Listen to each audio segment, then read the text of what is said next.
କୁହାଯାଏ ଯେ କର୍ମଫଳ ଭୋଗିବା ପାଇଁ ପଡେ, ଯେ ପୂର୍ବ ଜନ୍ମର କର୍ମଫଳ ମଧ୍ୟ ଏ ଜନ୍ମରେ ଭୋଗିବା ପାଇଁ ପଡେ।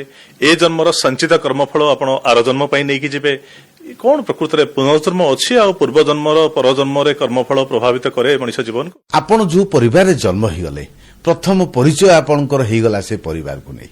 ସେ ପରିବାର ଯୋଉ ସାମର୍ଥ୍ୟ ରହିଛି, ଯୋଉ ସୁଖ ସୁବିଧା ରହିଛି, ଆପଣ ତାକୁ ଭୋଗ କରିବା ପାଇଁ ହେଇଗଲେ।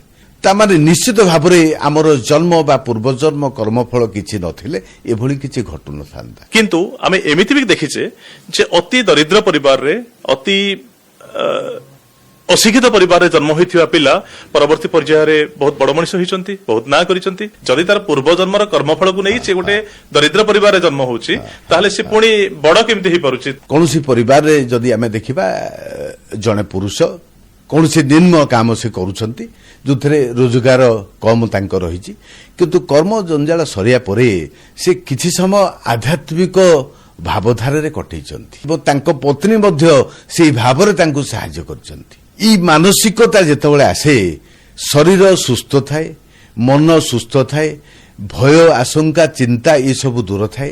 ସେହି ସମୟ ଭିତରେ ଯଦି ଗର୍ଭଧାରଣ ହେଇଥାଏ ନାରୀ, ତାର ଉପଯୁକ୍ତ ଆତ୍ମା ସେଠି ସୃଷ୍ଟି ହେଇଥାଏ।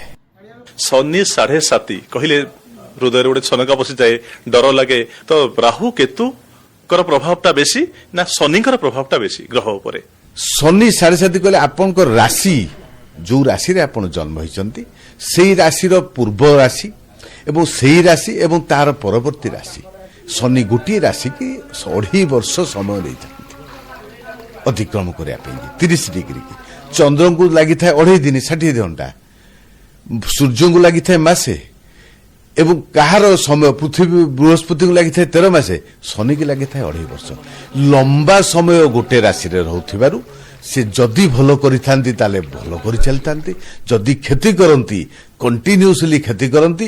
ଏବଂ ସେ ପ୍ରଥମ 2.5 ବର୍ଷ ହେଉଛି ପୂର୍ବ ରାଶିରେ, ଧରନ୍ତୁ ଜଣଙ୍କର ମେଷ ରାଶି, ତାମାନେ ମୀନ ରାଶିରେ ବର୍ତ୍ତମାନ ଶନି ଅଛନ୍ତି, ମାନେ ତାଙ୍କର 7.5। ଯେତେବେଳେ ମେଷ ରାଶିକି ଆସିବେ 2.5 ବର୍ଷ, ପୁଣି 7.5ର ମଧ୍ୟ ଭାଗ, ପୁଣି ଯେତେବେଳେ ବୃଷ ରାଶିକି ଯିବେ ପୁଣି 2.5 ବର୍ଷ ତାଙ୍କର 7.5 ରହିବ।